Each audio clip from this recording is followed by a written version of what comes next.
This week on Rockstar Superhero.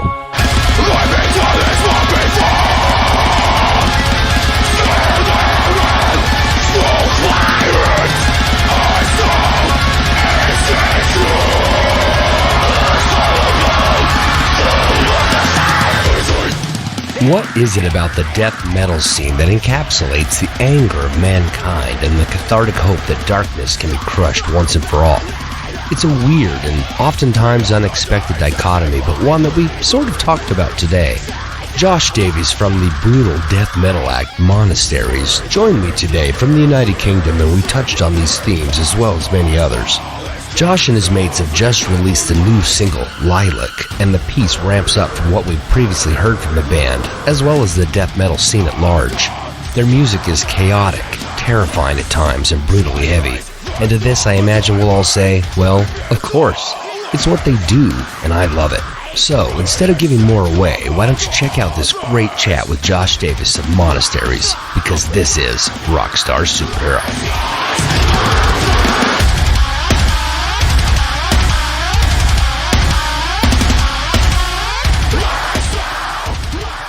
Are you burnt out on the revolving door of marketing and promotions, or do you love knowing that so many people are paying attention to your group now? Like, it gets a bit burnt out, like, doing the whole process and, like, and can I swear on here? Oh, yeah, go for it. Like, shit happens. Like, Amen. Nothing more ever goes to plan, and this whole process of just, like, battling the pandemic and then continuing further, and then still happen to like hit the COVID situations, and you have to reschedule everything, you have to rebook everything, because like it's not, because when you go do something, it's not like you just do it with one person. There's actually like a group there, not just a band. Like, you have a lot of people working behind the scenes. Like, this is the biggest what we've done yet on this next new stuff. Yeah. Like, I think this interview is coming out after the release of the new stuff, do I believe? Probably, and it'll be a few weeks. Yeah, so, yeah. I'm trying not to slip up on anything, but yeah, we announced like yesterday that we're dropping like something this Friday, so yeah. Yeah, I do know about that something. Can you at least mention that something? Because I'm hoping to talk about it. If this comes out after April it does. 22nd, it does? Yes. Yeah, we can speak about this. So, yeah, we got a brand new single coming out called Lilac, and yes. I'm very, very stoked about it. So, that track itself, like, it, for me personally, it was such like a ball, like, because when we got the stuff like recorded and then we got it mixed and mastered, we had to do the video, and we got given like a month to get everything, and that is such a short time frame to get given, especially you got to think of other people are working with like other people, so like you'll never be like priority, like a big architect setting band, but yeah, so it kind of like had to wait in the queue for like a bit of artwork, which we didn't mind. But when it came down to like shooting the video, our new bassist got COVID, so like everything for the process that had to be like rebooked, like the studio and the videographer, and then the photographer itself to do like the promos and the behind the scenes, the content. All that had to get like rescheduled, and I had to think of everyone's time, and the whole release rescheduling had to be rethought of and rebooked. Like, this song was meant to come out last month, but unfortunately, hitting like the current situation of the world, we couldn't unfortunately drop it last month. It would have been cool as fuck, but I like to think now might be a better time, because we go out on tour with Within Destruction from April the 21st to the 1st of May. So it's gonna be sick. I've got a few ideas for the shows to kind of like pitch this song, because as much as I'd love for Facebook, Instagram, the social media platform, and the pitching of management and like just letting the music speak for itself. Like, I want to try and push the song more. So, like, I've got a couple things up my sleeve that will happen at the show, which will hopefully push the song itself, because it comes out on the second day. Yeah. We're on tour. So, like, I've got a bunch of posters coming out, well, being delivered to mine, and it's got like QR codes directing them to like the YouTube link to check the video out and to check the song. So I'll hopefully push it more just by doing that. And that's the thing. Like, I'm like, now I'm like trying not to be reliant on the social media platform and efforts to kind of make the song, I don't know what we would say, like breakthrough, or just kind of like having more listeners. I'm trying to like push it myself and make that effort. So like, that's what I'm trying.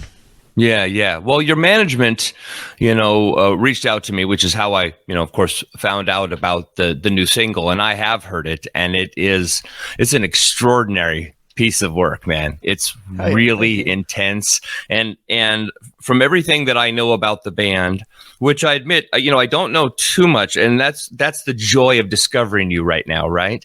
But everything that I have heard, it seems that this is, a more evolved sound, and it pays, an homage to your own sound as well as those bands that might have influenced you in the past. Is that fair? Yeah, 100%. Anyone who's like asked me about like, or tries to get something out of me about this new song, I just always say it's the amygdala chorus on steroids. It's like, because we did Pulmonary Fire, which was like, you should say the band's comeback, because they went off the radar for a while after like previous members leaving. So when we did Pulmonary Fire, that was just like our like little comeback, and it was just straight in your face, like technical. Like, it was just like hard, like so hard. That's the way I can explain. Like, there's nothing better to explain it. It was just fucking hard. And then we did Amygdala Chorus, and then that for us was insane, because we weren't on management then. We were just doing everything ourselves, and we pitched it ourselves. And for that song to kind of go up and then we be on people's radars was just like insane, because I personally don't jump in with expectations that this song or that song is going to blow up. Right. I'll just go with the flow, and if it does well, it does well, then fuck yeah. And our McDonald Chorus did do well. We did really well, but unfortunately, then we hit the pandemic, so we only did like 2-3 shows with that. But like, we started seeing a lot of like movement with us, because on Pulmonary Failure, it was like a little bit slow, a little bit rocky, like. But then when we did the Amygdala Chorus, like, a lot of people showed up to shows. Like, the last show we played before the pandemic was Newcastle, and that was a packed room, and we were just like, Jesus Christ, like, we didn't expect that. And then we played like another show. I think we played with Filth in Guildford and Sheffield, and they were like packed shows as well, and we're like, holy shit. And then halfway through the pandemic, we're like writing, and then I think after the pandemic or the lockdown, we'll say, is like really silence, and like that wasn't technical, but it was just straight up just like fucking mosh, and that did really fucking well. Especially Digital Suicide. I didn't expect that to do really well, so like, I was a bit blown away. I know we got this new song coming out, and for me personally, I'm fucking pumped. Like, I'm so excited. Like, so much effort and time and just like thought has been put into this process, especially for me personally. Yeah. So Monasteries, is it, I mean, obviously it's a band. It's not just you. It is a band. But do you feel a specific ownership over it? I mean, is it in a sense your child, or do you just represent the child because you're the front man? I would say it's all just collaborative. I don't take it all for myself. I don't go, oh, look at me. Like, sure. I don't want people to listen to the track and be, I'm only listening but just to hear Josh's pipes. Like, no, like, I want you to listen to it for how Dan's playing the fucking, there's a fill section and it's so sick. Yeah. And like how he's going to smash that live, and I want you to check the fucking riffs, because man, this song has riffs. Like, there's a part that's just so catchy, and I wrote like a vocal pattern just for that, just to make it like, to give it like a hook, and I believe it has catched that. And I don't really like to like for people to be like, oh, I'm the face of the band, like, yeah, cool, I'm the vocalist, but Sure. these guys behind me are also ripping it, like, Yeah, they are. yeah, exactly. They're killing it. They're killing it. They're killing it. I'm telling you, man. I'm always hesitant. You know, every time I talk to bands, obviously the influence question comes up. Fans want to know. The bands like talking about it most of the time, but your sound is so wild and diverse. I mean, you know, you guys have listed influences like Tony Danza. You know, the whole tap dance extravaganza thing, the Cautious Strain. But listening to, you know, this latest Lilac gives me a sense that you enjoy bands like Frontierer and Car Bomb, Rings of Saturn, Western Supermame, and even, you know, my favorite math pioneers, which is, you know, Dillinger Escape Plan. You know, is it fair to compare these bands or compare yourself to those bands, or just do you loathe comparisons as much as I loathe talking about them? I just take it personally. I just take it as it is. Like, we just write the music to please ourselves and just please others, and hope that people will enjoy it as much as we're enjoying it. Like, I can see what people mean when they go, "Oh yeah, Monasteries is like Tony Danza," or like Reflections or Rings of Saturn, because it does have those elements. It is chaotic. It is in your face. It is heavy, but if we go into like band personal influences, like, we have so much that goes into like our music. Like, all of us have like different fucking influences, man. Like, if you listen to like Spotify or like our music taste, you'd be surprised. Like, yeah, we listen to like the metal, but behind the metal, like, Ben loves the Midnight. The Midnight are a great band. Me and Aaron are a big Deftones fan. Melody, man. Yeah, exactly. Dan loves, he loves like, is it like Russian dubstep or something like that? Yeah. He Are you serious? Stuff. Yeah, dude. Like, we're in the van in Glasgow, and it was just like blasting. And you know what? It's a fucking vibe. Like, it's not on my street, but I'm still there giving the bump. But like, yeah, we all have like different influences, so like, it's cool to see how like collaborative it comes when put into our music. Like, especially like mine, like, I love like catchy stuff, and with this like new song, I wanted to kind of like hopefully bring that, like, because now we can speak about it because the track will be out. But there's a part in it goes, "Lost soul, lover, lost is other." And that was like, for me to like have people like sing that, because I love that shit. I love people knowing the lyrics and grabbing the mic and just, or even just standing there and pointing it. Like, to me, like, that's everything. Like, I'm more than happy with that. Like, I don't have to play download. Like, that makes me happy. Yeah. Well, you don't have to play download, but you will.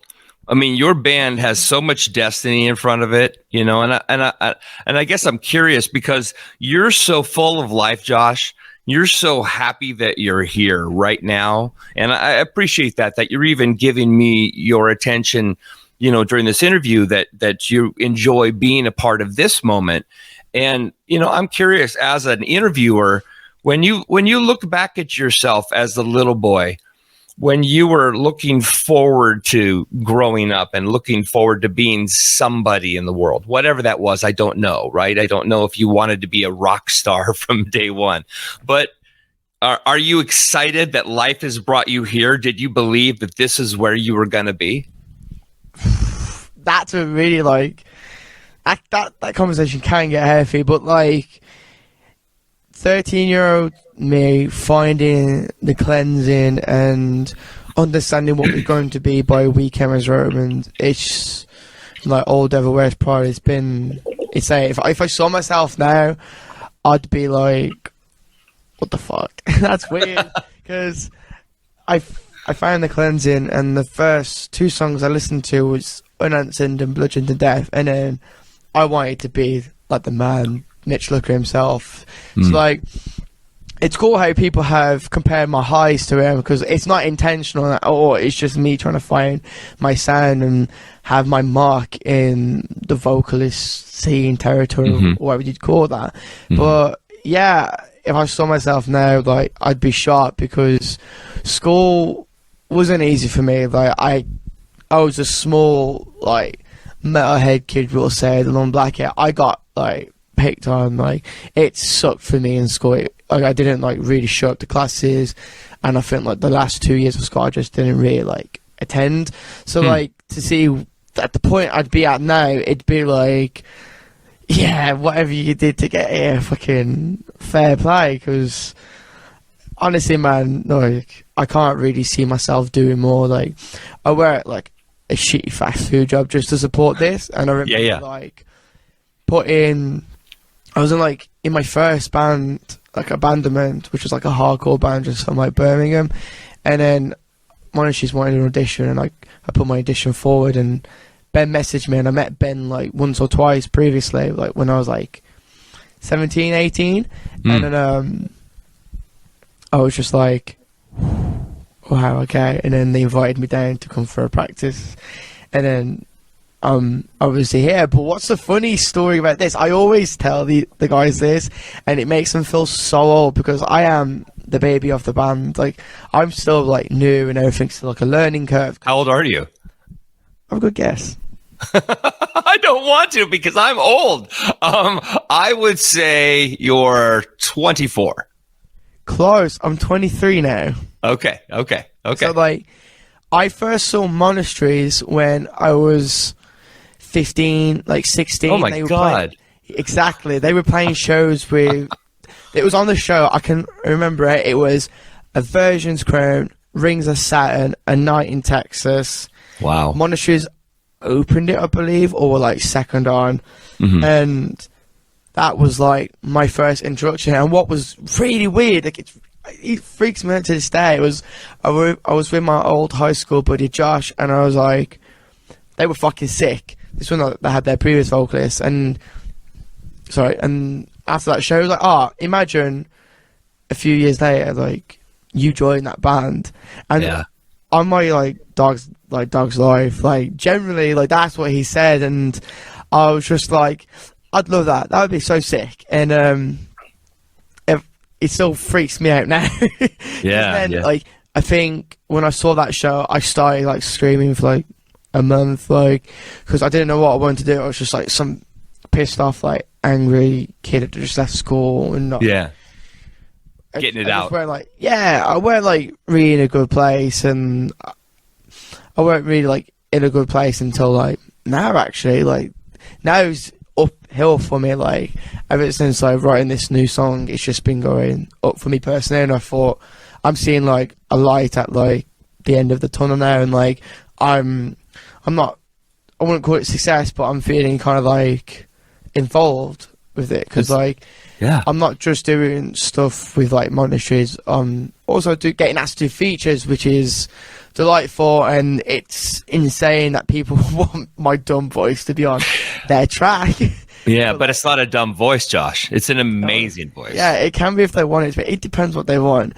And then I do merch for like bands now. Like, it's just to get involved and just to kind of meet, and like, if you ever catch us at a show, you'll always find me at the merch table, even for Monasteries. Just like, I love it. I love meeting people, and it's insane. Like, I recently, Dan is actually like Napalm Death's TM. He could correct me if I'm wrong, but I think he is. And he invited me to do merch with them like a month ago, and that to me was insane that he asked me, and I owe him a lot for that. And then I'm good friends with, you've heard of a band called Bound in Fear, don't you? So Ben asked me, because I'm really good friends with Ben, was like, "Oh, you come do merch?" And I was like, yeah, let's go, because it was the Ingested. It was I'm looking at the thing right now. It was Ingested, Body Snatcher, Acranius, and Bound in Fear. And it was I love Ingested. bro. Yeah. Such good dudes. And we'll get onto them in a sec because they asked me something. But yeah, doing that tour was insane for me. Like, I got to do a guest spot for Ingested and Bane in Fear, and that was a privilege. It was also a privilege that people like come up and actually notice who I was on the merch stand. It was really weird because like it wasn't like about me, but it's mad to think they would take the time out of the day to come speak about me and what I've got going on. And I find that weird. But like Body Snatcher, like I remember listening to that band when I was like 16, and Carl was just like, oh yeah, like I didn't know you were in Monasteries, and just like you guys are a lot bigger than you think you are. And it's just like, whoa. Well, okay, so now I got to interrupt you because your humility is what's pushing things so far, Josh. I mean, look, you have a massive amount of talent. That much is obvious. Everybody else recognizes it except you. but you have your nature, your joy, your humble nature is exactly why things are taking off. I mean, your story's a lot like Will Ramos from Lorna Shore, right? Will identified with the band, fell in love with the band, but never dreamt he'd be in the band, right? Yeah. And now look, they're finally breaking out. I mean, not that we didn't know about them before, but in a more significant way, they're popping. They're becoming a thing, especially for people who don't have any idea about deathcore, death metal, of any sort of hardcore, heavy music, and yet they're starting to discover Lorna Shore. People are talking about them, and the same thing is happening with Monasteries. It takes the perfect recipe, and that concoction is developed because of you. Yes. The band has been around, but you were the final piece, and they needed you to become something significant, and you're there, and that's completely badass.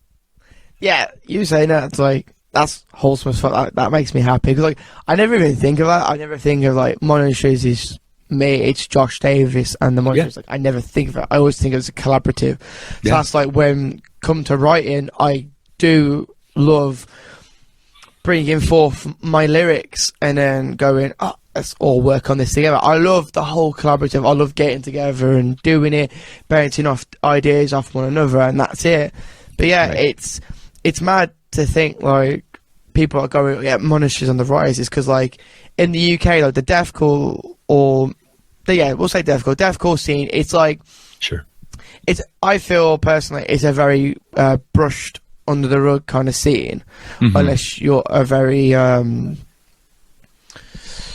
band that could bring a lot more people with open ears, because like we get it, like our music isn't like breakthrough music. It's not everyone's cup of tea. It's no one's gonna get it or understand it, but like it's cool. People go, oh, like, you're on the rise, because like we don't see it because the UK is like a bit stubborn with the deathcore sometimes, right? But like if we look on like our listeners, we'll find like overseas is where we're at. Like the States, that's mainly like where our fan base is, and to me that's insane. So I'm just like, bro, like I'd do so much just to do the States. Like that's on the bucket list, but like obviously the costing of playing at the States it's it'll happen. Scary. It'll happen someday. I think your market here is pretty significant, and it's going to, it's obviously going to get bigger.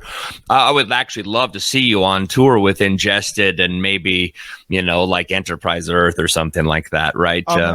It's funny you say that, because on the Bone and Fit, Ingested tour like 2 weeks ago, Ingested, like I approached Jason. I was like, oh, like if you guys ever need me to do anything, let me know. Like, fuck, like generally, like this is my attitude. It's like fuck my job at the moment, because I hate it. It's not what I want to do. But and then like a day or two later, like Jason was like, oh, I need to speak to you. I was like, okay. And then he was like, do you want to come out in May? And I was like, what's a tour? And he was like, it's Fit for an Autopsy. Yeah. See, that's the one I know about. Enterprise Earth and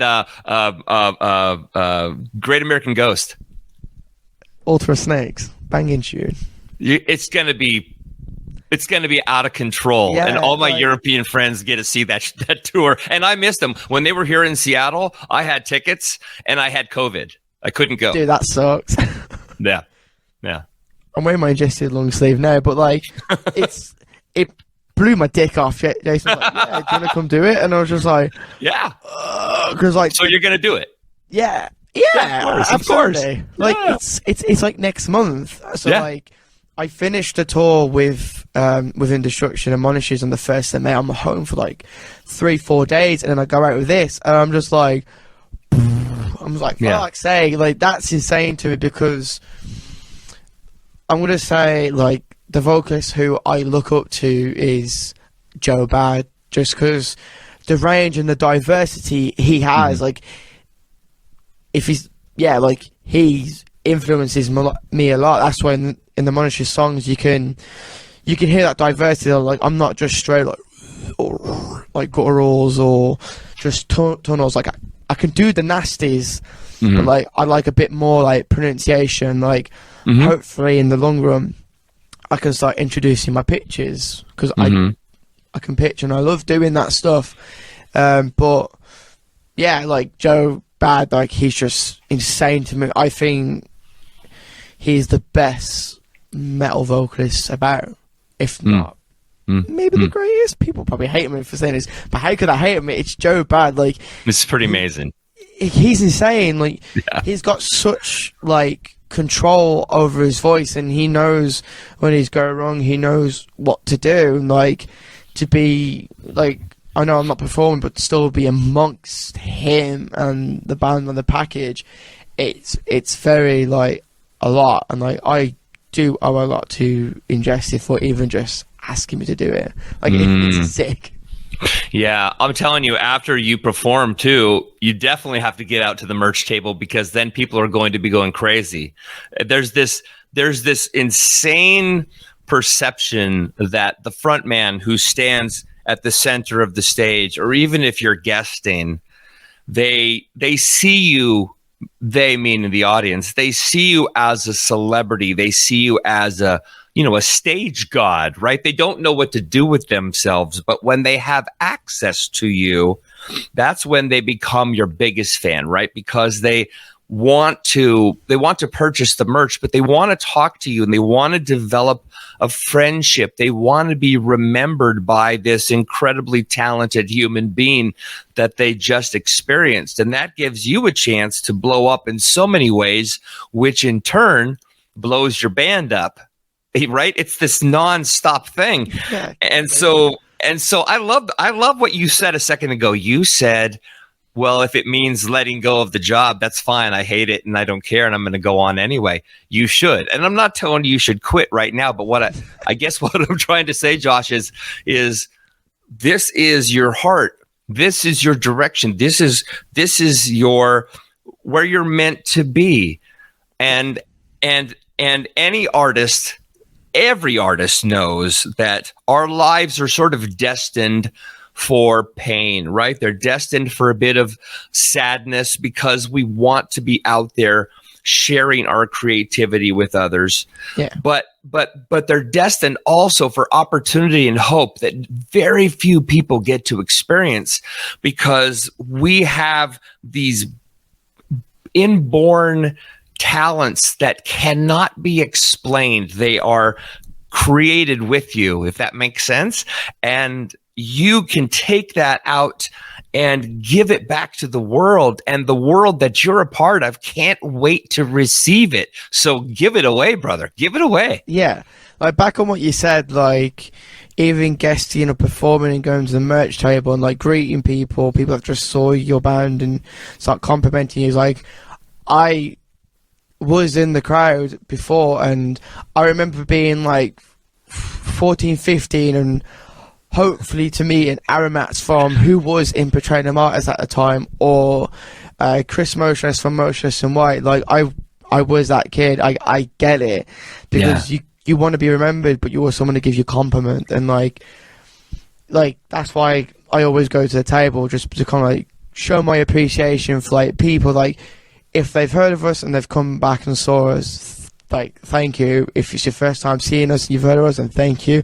But it's like, if you've never heard of us and this is like you going in with a blind eye and you enjoyed it, like, thank you. Even if you hated it, it's like, thank you. Yeah, thank you for trying. Yeah. Yeah, you try. Like, you gave me your attention, you gave me your time and day. It still means a lot to me. Like, but yeah, absolutely. And especially like with my job, it's like, I can't see myself working in fast food, not at all. Like, this is it. Like, I want to work for it. Like, I don't want to be someone who's had it held down for me. Like, I want to do it because everything comes at a cost. Like, going away for like a month, your financial state will come at a cost. But to me, it's like, I don't care. Like, I'm doing what I love. Like, I have consideration for like where I live, and my rent will get paid, but like the financial cost for me to go out and spend my money on nonsense, like, I just don't care for it. Like, I'd rather pursue what I love and go fucking balls to the wall. Like, I got a sign. I actually will show you now. It's like a pink little sign me and my girlfriend found in the shopping centre. It's just like, make yourself happy. Fuck yes. it. Yeah. Yeah. It's a hashtag too, because the band has like an inside joke. Yeah. And it's just a dumb inside joke. Yeah. Yeah. I mean, the key to life is really, truly doing what you feel compelled in your heart to do, something that you would do for free. Obviously, it would be nice to make a living at it, but if you can find a way to do it and enjoy it, there's a couple of beautiful things that happen. But the most important thing that happens is your joy. I know I use that word a lot, but your joy, it resonates, right? People say, that guy means it. Like, there's no putting it on. When you go to work at a restaurant and that's not where you're supposed to be, the only thing they feel from you is how much you hate it. Oh yeah, dude. Like, right? But when you're on stage, the only thing they feel is how much you love it. And if you're as talented as you are, it doesn't matter actually what's happening on stage.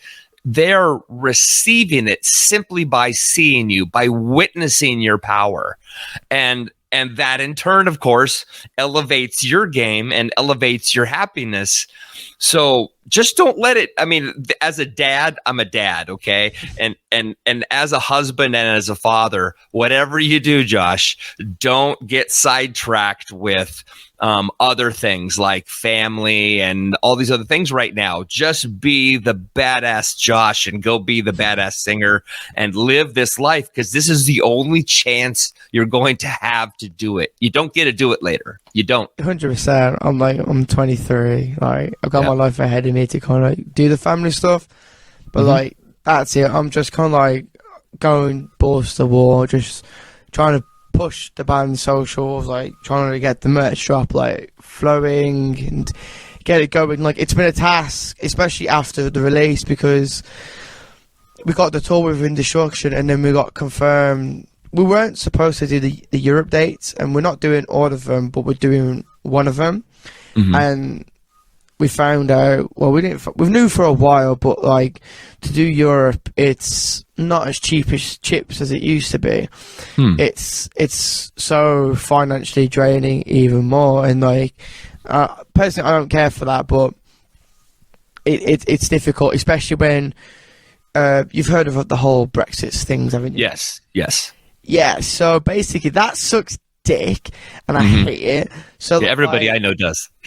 Yeah, like, I can remember, I played Belgium once, and I remember like booking it like a week before, and what the Eurotunnel was, ferry was like 150 quid, but now I'm booking a month away, and it's like 300 of. Yeah. People are using COVID though to screw everybody on pricing as well. Yeah. You know? And then we got car nets, and then car nets are literally like what you have to import your gear, and that can be like 400 plus. So that we don't know until we get it back.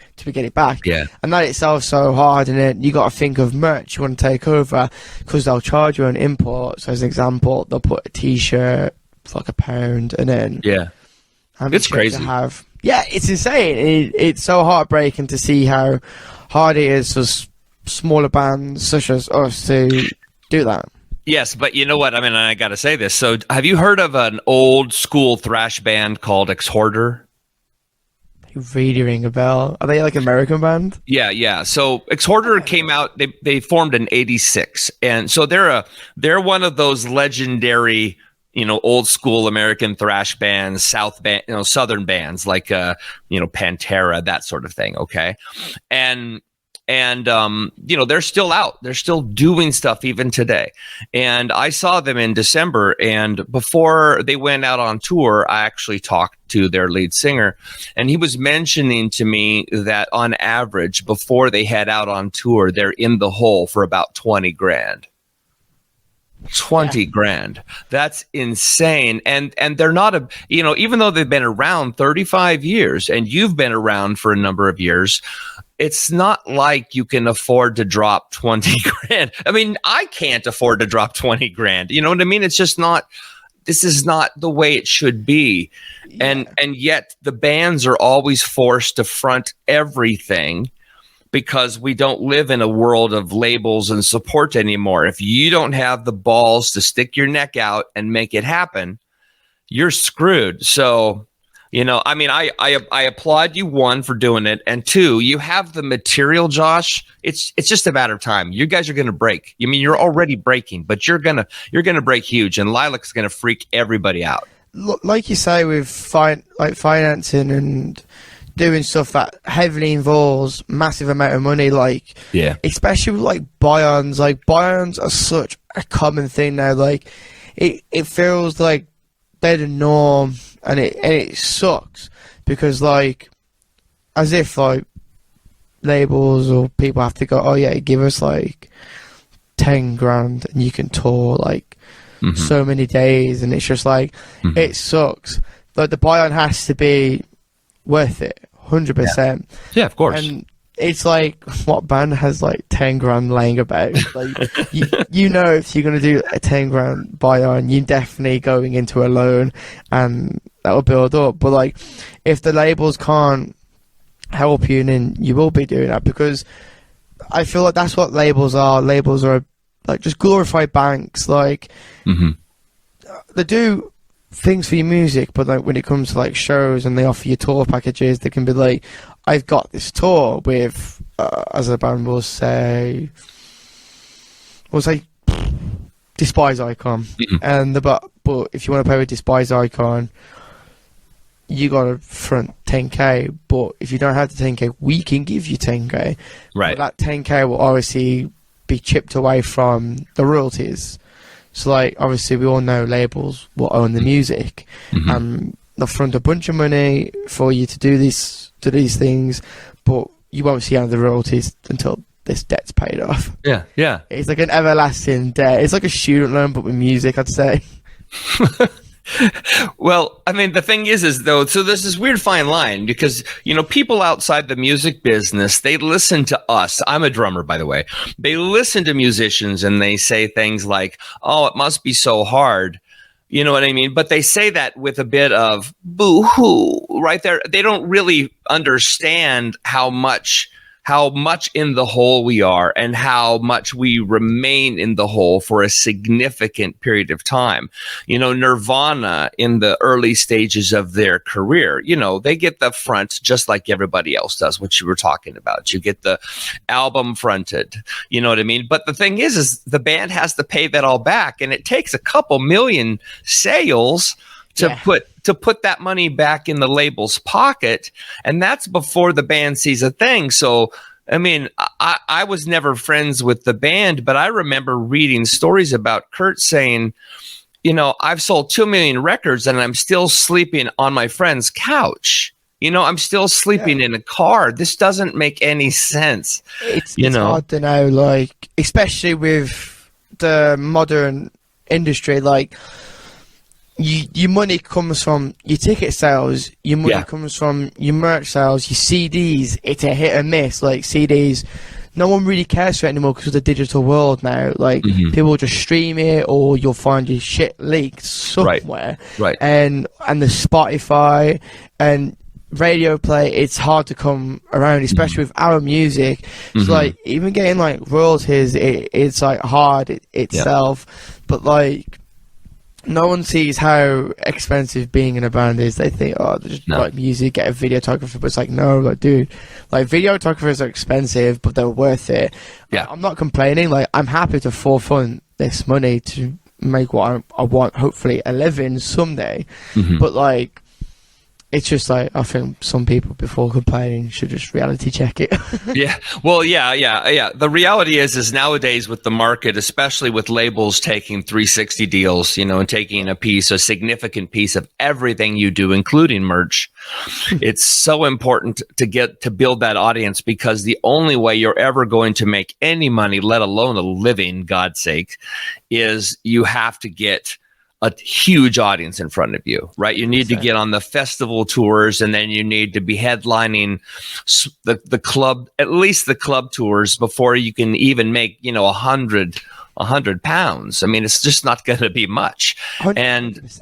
And it's so, in other words, as you and I are both saying, this is a labor of love. Monasteries is a labor of love. How you sing, how you scream, how you shout is a labor of love. And that's why we're talking, Josh, because old fat white guys like me, we love what you create because you have the courage to do it, and you're still young enough to take the chance. And so my goal with my shows, with the things that I do, is I want to elevate incredible artists like yourself, so that people see and discover the humans behind the music. Because when the music is schizophrenic, right? Yeah. Like your music is very intense, and I don't necessarily know if schizophrenia is the fair word to use, but when that music is so intense and it's not easily palatable,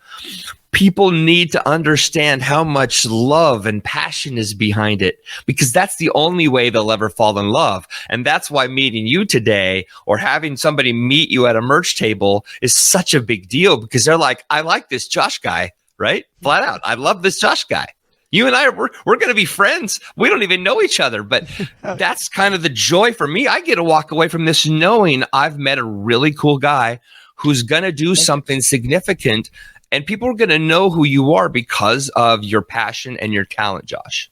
Yeah, like, people just see it as like screaming, but like, it's not just that. Like, I try and convince or push people to like look behind the screams and look more in the detail that are in the lyrics, because I personally take pride in mine, and I get my lyrics are very influenced in the writing style of Mike Haranica from Devil Wears Prada, because if you look at the song To the Key of Evergreen, I think it's one of the best lyrical songs like made. Like, it's so, like, everything about it is just fucking beautiful, and it's just so, like, even I read his books and they're sick. Like, he's such a good writer, and I take influence from him. I take influence from Joe Bart, but with like lyrics, like, I don't tend to write about killing people or just mass brutal bullshit. Like,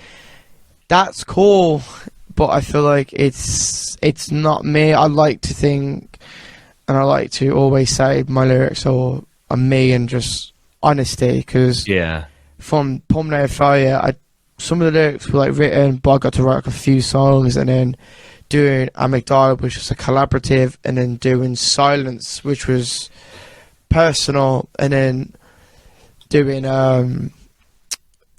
Lilac.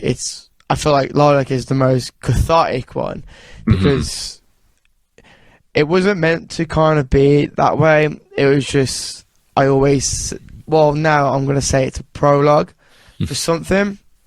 Like, it's just an introduction to something I've been working on for the past 2 years. And but the story and the build-up itself, it's very cathartic.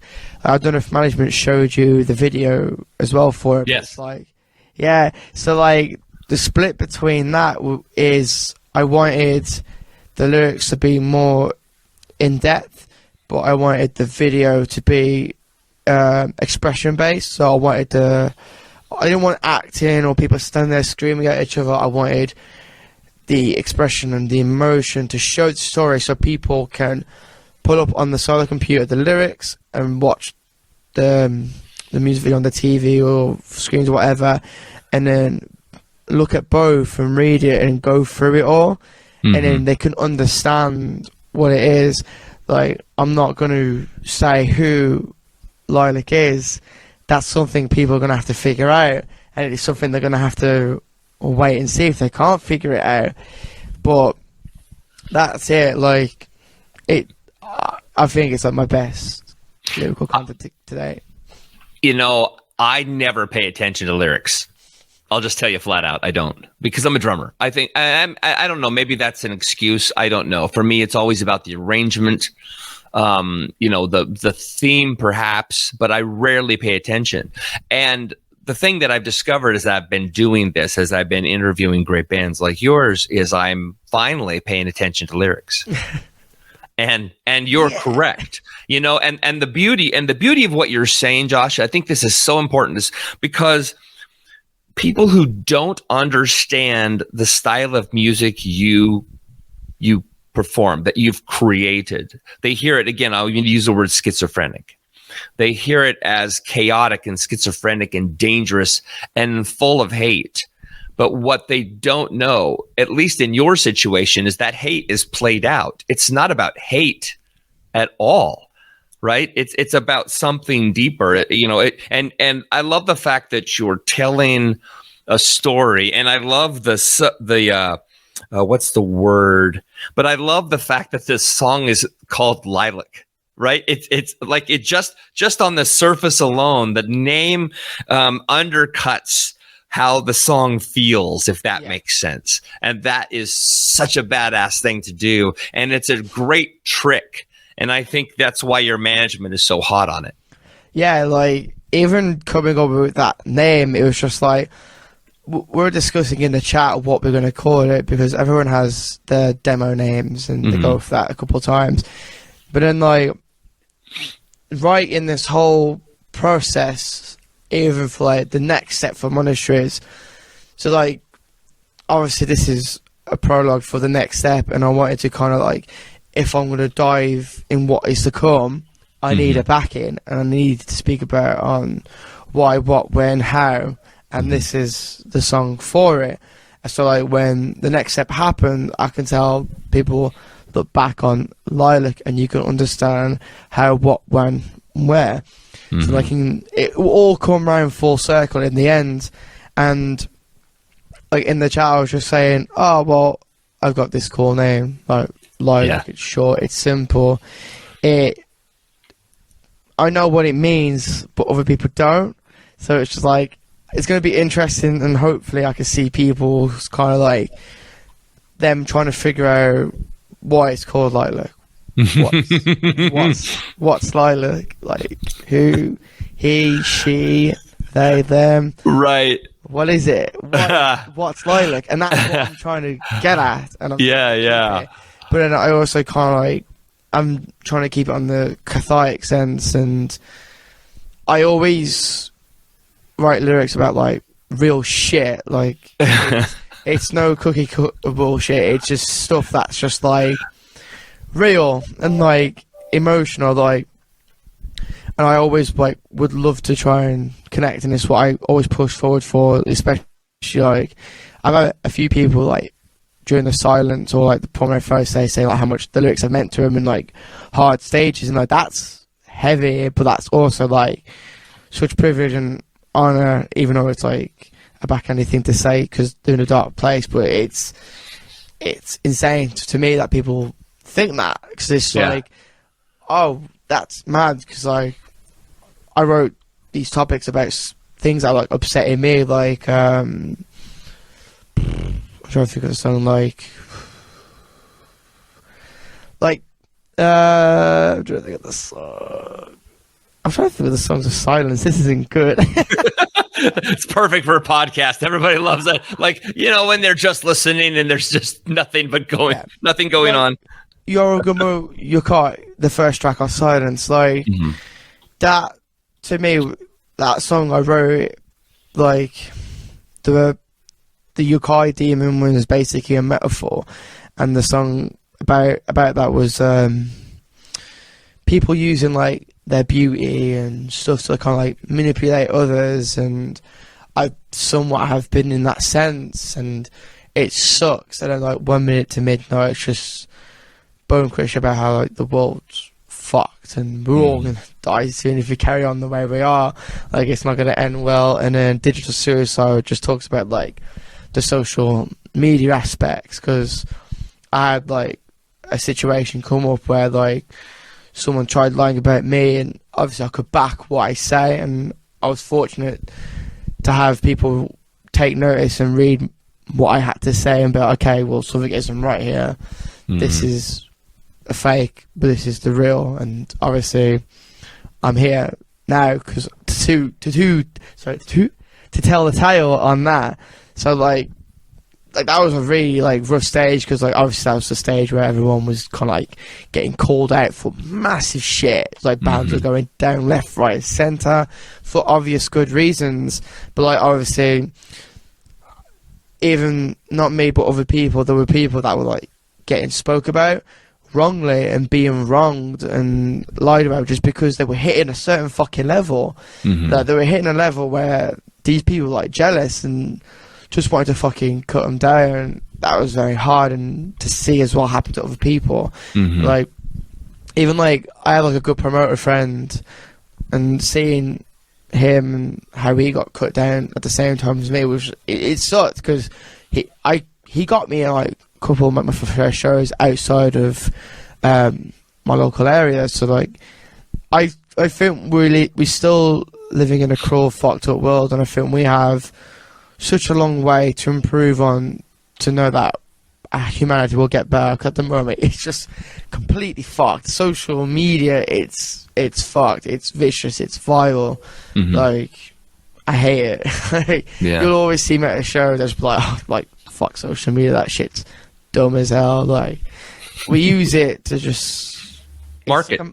It's a masquerade. Like, as I see it, I just see it as a fucking masquerade. Like, people just hide behind veils, and I only go on there just to kind of like feed people like my band stuff, and hopefully they enjoy it. But like, I'll never go on there like and glorify like anything bad or right, just because like I keep my opinions to myself and myself to myself. And like moving forward, like 1 minute to midnight, I don't know, I already said that. Silence in the place where heaven shall be found. Like, I wanted to write a song kind of like based on like losing people to like obviously suicide. Like, I'm fortunate to not have been in that situation, but I've also been in situations where like my best friends have.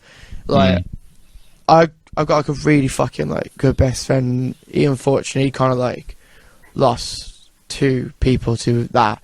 So like that song was just kind of like mainly for like him, and for him to kind of like him to understand that there is a light ahead, and there will always be a light at the end of the tunnel, because everyone has been in that state and that state of mind, and that state of mind, it's not easy, it's very cruel. And then, but yeah, that song's for my homeboy, like Sam Hitman. Like, I love him to pieces. Like, shout out to Sam Hitman. I work with him as well, so I see him quite often. Like, he's my fucking boy. So like, I initially wrote that song like for him, and obviously to kind of like play homage to the people and friends we lost during that course of year. Yeah.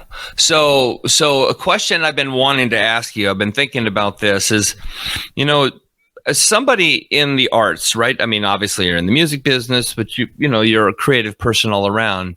Do you feel like you personally have to be really good at sort of hitting back, and what that means is like being able to stand up for yourself, being able to fight back with your words. I'm not necessarily talking about a fist fight, but when music critics come down on your material, or when a podcast interview, doesn't go to your liking, or if fans at shows come up to you, what's your how do you handle when things don't go well for you? You know, how do you manage your feelings and the expectations of other people when they've just said, hey, I don't like Lilac, for example?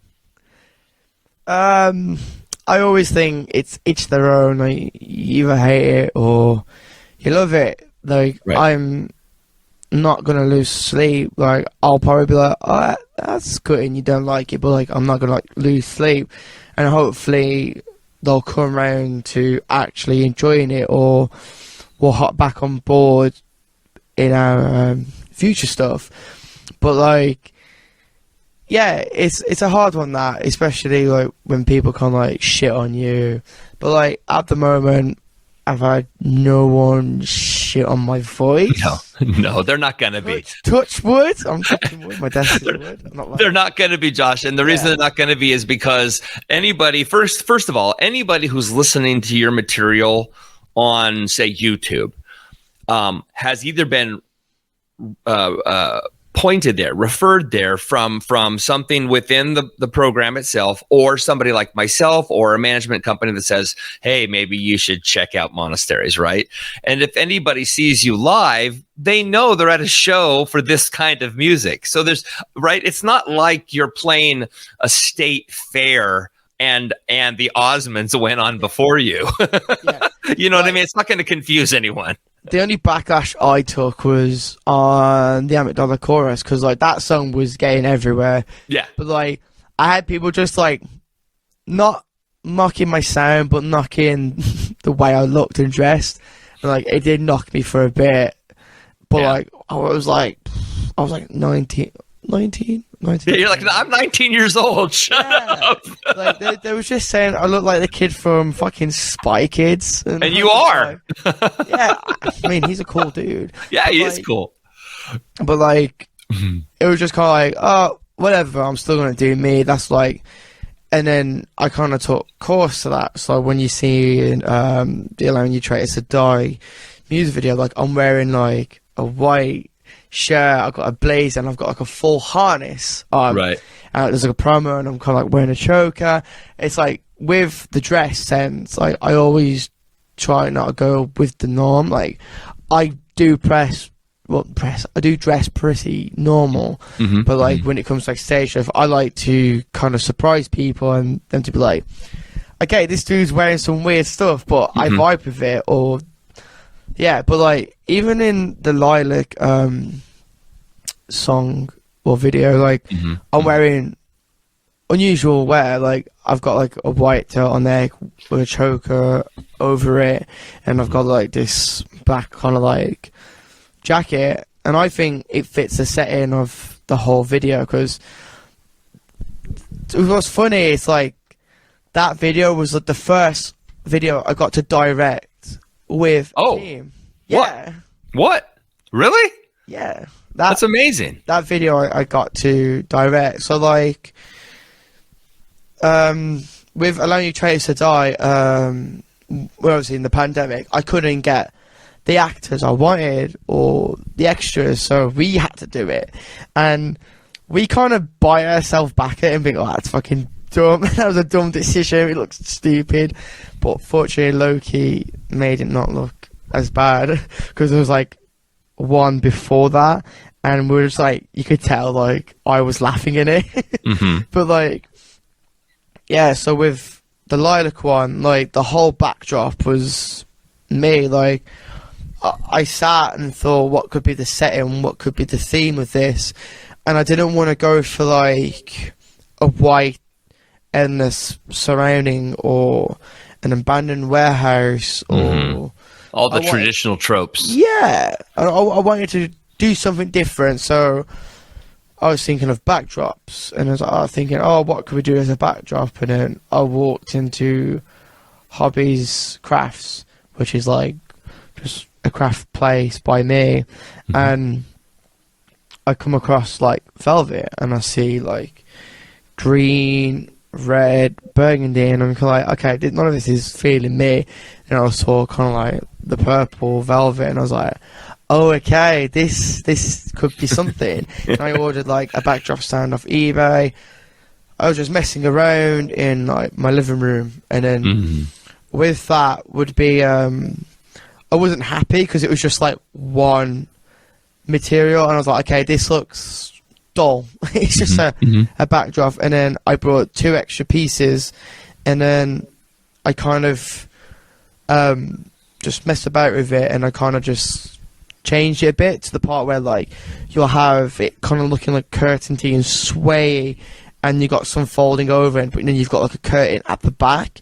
I wanted that to kind of show depth and kind of someone looking into like a world and being like, okay, this is weird. And that's where, like, in the video you see the hands coming over in this world.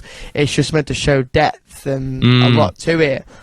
But like coming to that, like, I had to kind of like write how I wanted people being, and then I was just kind of like, okay, well, I don't want people shouting, so we'll make a show of expressions. And then I didn't want to be as chaotic as we was in the previous. I wanted to kind of like tone it down a bit, but still have the chaotic side in the video. And I think we've met a good point at the middle where it's like, it's a good in between. Like, you can tell what's going on, you can tell the story, and you can see us. Like, everything isn't shifting fast anymore as much as we'd loved it to be. We just kind of like wanted to take different routes, experiment.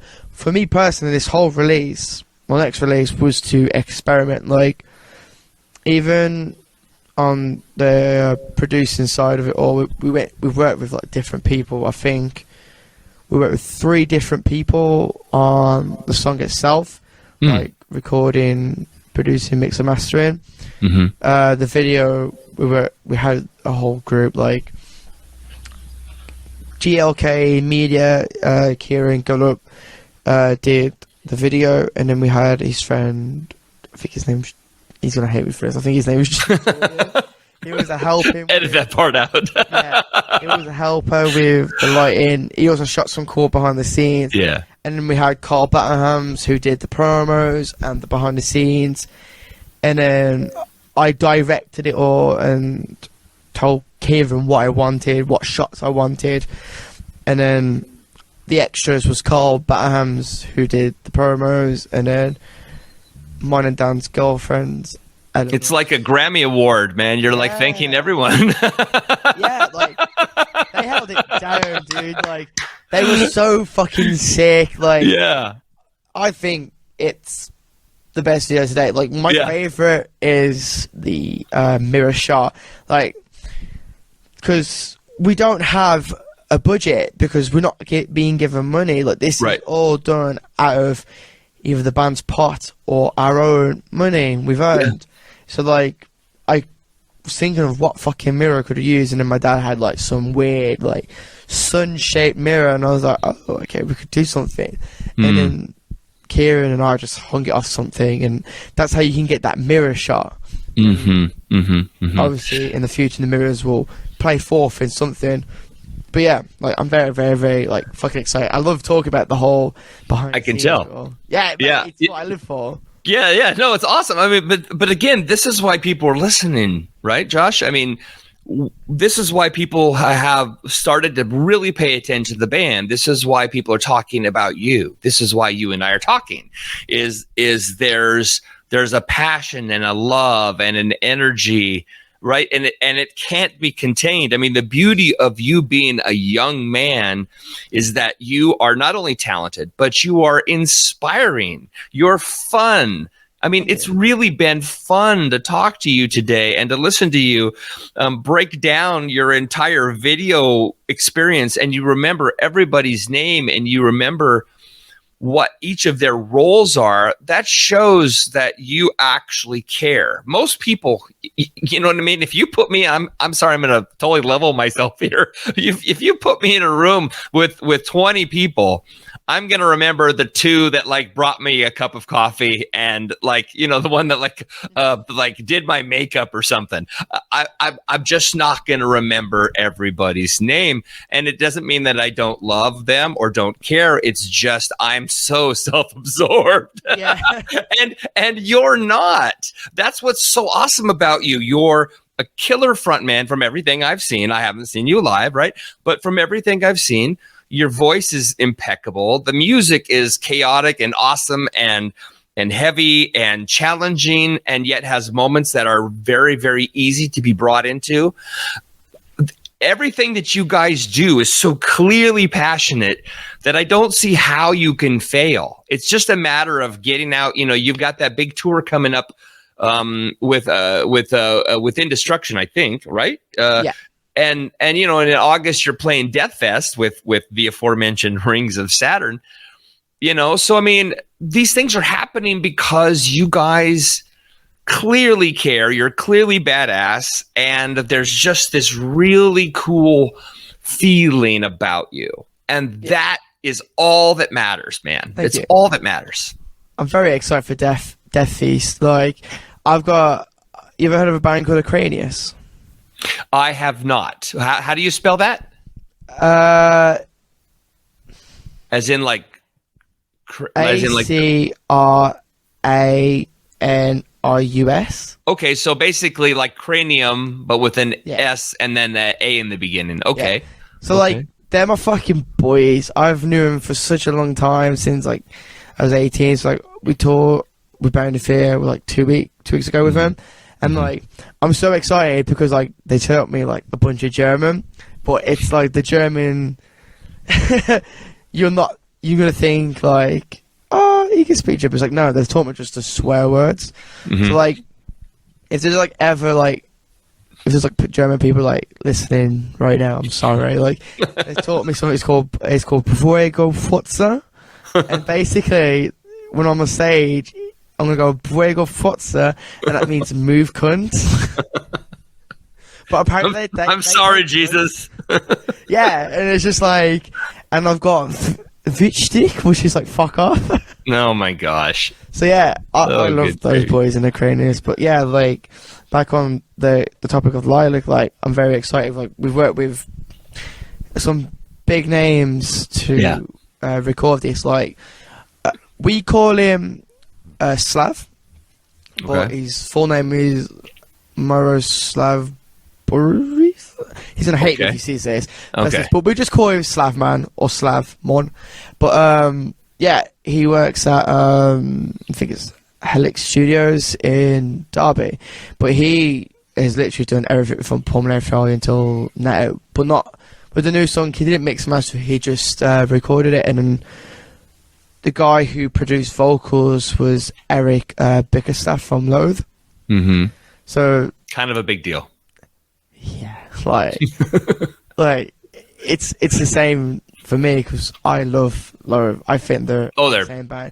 I saw him play Birmingham in front of like 5-6 people, so to see where they're at now is insane. And to have like a friendship with Eric and Kadeem, it's very insane to me. Yeah. That's a band I would love. I would love to interview that band someday. I really love what they're doing. And Americans, man, we're paying attention. We know what's going on with Loathe. They're on tour right now with Code Orange, Vended, and Dying Wish. Are you going to one of those dates? Are you going to one of the dates? Yep. Hell yeah, dude! Have you ever saw Loathe live before? No. It's gonna be nuts. I mean, I actually only discovered them last year, so it's. I mean, yeah. Again, there's an audience here that knows who they are. I mean, I kind of got caught off guard. Pardon me, but there's an audience that definitely knows who they are. I mean, they have presence in the States, but it wasn't until last year when a friend of mine brought them up, and I'm like, "Who's this?" And then the next thing I know, everybody. It's one of those things where. If you know how like you any item, I'm sorry, I'm totally going off tangent here, but any item that you ever wanted to buy, you've never heard about it until somebody tells you about it, right? Then you go buy that item, and then you notice everybody has the item. I don't know what that experience is, but that's how I felt about Loathe. I had never heard of Loathe until last year, and then as soon as I find out about them, I discover everybody I know knows about them except me, right? Because they released Album of the Year, I Let It, and it took everything. It's insane. So good. Eric is such a talented guy. Like, because I wanted to do this whole like recording process. I wanted to do more than just scream, and I said that to him. And the stuff in the song you can hear behind everything, that there's like other like screams that come after, or there's whispers, or there's just mad like radio effects, and he's just a mad fucking talented guy, like a genius. Like I saw him on there, and took everything full album tour, like December or November, and it just blew me away. Like it's insane, and if I'm going to tell you, it'll be probably one of the best bands you see live. If it's not, then I owe you a chippy tea. I'll come over and I'll make you pay up. But look, I want to turn it back on you, Josh. Though before I let you go, I want to turn it back on you because you're parked in the exact same position that Loathe was. You're in a place right now where if the right things happen, and I believe they will, because it's just time in service, you're positioned in such a place with such a skill set that there's really no reason for you not to blow up unless you decide to stop. And I don't see that happening because your passion is too great. So it's just time, and the beauty is you're so young. Even if it took 7 more years, God forbid, it's like a quarter of your life, but you know what I mean? You would still be so far ahead of the curve. Yeah. So, I mean, I think you're brilliant. I love the guy I've talked to today. I want nothing but the best for you, man. And I think you're absolutely going to kill it. I mean, you're so young. You don't have all that negative shit to carry yet. You've just got lots of good things going. All I think is like, just life's dumb, and well, life is what you make of it. Like, if you're going to sit around and complain and not do anything about it, then you're not going to go far. You're just going to be a standstill. But that's what I taught myself. I was just like, well, shit's not going to come to me. I'm just going to have to fucking go for it. And that's it. Like, merching for bands, speaking to bands, doing features, and going out and just doing shit. That's just like not monasteries as well. Like, it helps me. Like, I'm not doing it just to gain fame. I'm just doing it because I want to do it. Like, that's it. And that's the beauty of it. It's like, it's mad how like it can make like someone happy, and the difference it can make. And I love that shit. Like, yeah, as you said, it's time. It's just a waiting game, but I'm not expecting anything. Like, if it happens, it happens. If it doesn't, it doesn't. I'm still gonna push forward for it if it has happened, and if it hasn't, I'm still gonna be here pushing for it. Like, I'm not gonna sit there with a fucking thump my ass and cry about it. I'm gonna do something about it. Like, if I think monasteries could do better on having more stock in merch, I'm gonna do something about it. I'm gonna either throw my own money in and just do it. Like, when I joined the band, they only had stuff from their 2017 or 18 tour that I declare war, and then I think I forked out like £260 on 25 shirts, and that was it. It's like, that's it. You just gotta take a fucking leap for it. Like, stop standing still. Just fucking go for it, because if you stand still, you're just gonna be old me, sad, and listening to My Chemical Romance and just complaining. Like, I start complaining about it, and I just go for it. Like, that's it. Yeah. Like, fuck it. Like, as my thing says over there, make yourself happy. Like, fuck it. Take whatever opportunity. Like, if, as you say, tomorrow I woke up to an email going, well, you could play America in early June with Despise Icon or Body Snatcher, for $2,000, I'd give it my savings. Like, it's what I want to do. I don't care. Like, life is about experiences, brother. Hell yeah. Like, can't miss out on those opportunities. Like, I've been saying for a couple of years how awesome it would be to play a Europe show with Indestruction and First of May. We're doing a Europe show with Indestruction, and that's going to be bonkers because I think that's where with Indestruction's over in America their market is Europe.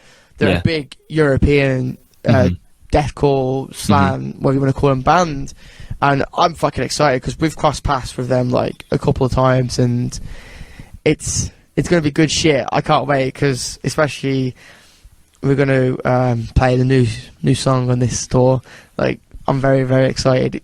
I've never done like a new song on a tour. I've only done odd shows with like Amygdala Chorus. Sure. Like, it's going to be cool just releasing a track the second day, but also it's going to be cool on the first day where I'm going to be like, so listen up, we've got a new track tomorrow. No one has ever heard it. This is literally the debut performance. This is you going to be hearing it for the first time. Like, that actually excites me. Yeah, yeah. Because no one's got a fucking clue on what's coming. Yeah, it's coming. They know it's happening because I've worked on the teasers myself, like Jordan Burke, a really good friend of mine. If people listen to this, hit up 200IS on Instagram. I've worked on the behind the scenes with him to do this, and which one of them will show forth on Friday. And like the whole teasers, because this will be out now, like it's going to show no music, so everyone's coming into it blind fucking eye, and that's what I want, and that's going to be the most enjoyable thing. The closest thing they're going to see would be the day before it's released. They're going to see like a teaser of the setting of the video, and that's fucking it. That's all they're getting, and I'm so excited. But first day of tour, they're gonna like, they're gonna, hopefully they're gonna sit there and like, are they gonna play what they're releasing tomorrow? Like, what's going on? And hopefully, like, I get asked those questions, and I can be like, well, you have to watch the set. Don't go out for a cigarette. Watch the set. Don't miss the set. Be on time. So I'm very excited to hear people's thoughts and what they actually think of that track, because it's heavy. It's in a different tuning as well. So like, it's not a start song, it's not a mid song, but because the song's out now, when this is released, it's going to be an ender. It's in a different tuning, so I get to talk shit and be like, well, release a song, and then the second day I can be like, well, release a song yesterday, well, today, here's that. So it's going to be sick. I'm very excited myself. You know what? I can tell you. I mean, and this is the good thing about having you on the show. I can tell because you can't stop talking about it. You're so stoked, and that is awesome. And I'm telling you, man, Josh, it means everything when somebody is so furious. I mean, you're so on fire for this. You're so clearly in your space, man. And so, I mean, you spending the time with me today is really, really rad. I mean, I love what I'm hearing. I love the guy that I'm talking to. And I know you're going to be all the things you dream to be. I know you're going to be, because you have that skill set that has met the time that you're here. You're completely present. And that is so badass. And I can't wait to see it blow up for you, man, in a great, great way. Hell yeah. Like, I've worked my ass off for this, like, next song, like, visually, aesthetically, like, so I am very excited just to have weight off my shoulder, and especially with, like, the whole stress it's been with the Women Destruction tour of, like, sorting the Europe stuff, like, again, like, our band Pop Money had to go on stuff for that, and we're going to do, like, an exclusive, like, a merch shop. But like, I've just gone fuck it, and I've gone into I've scraped up like some pennies, and I've put an order for like a new Monasteries design just for that tour.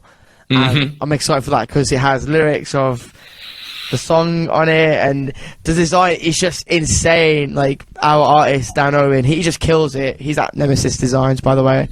Definitely hit him up for like your projects and anyone else's. Like, insane guy.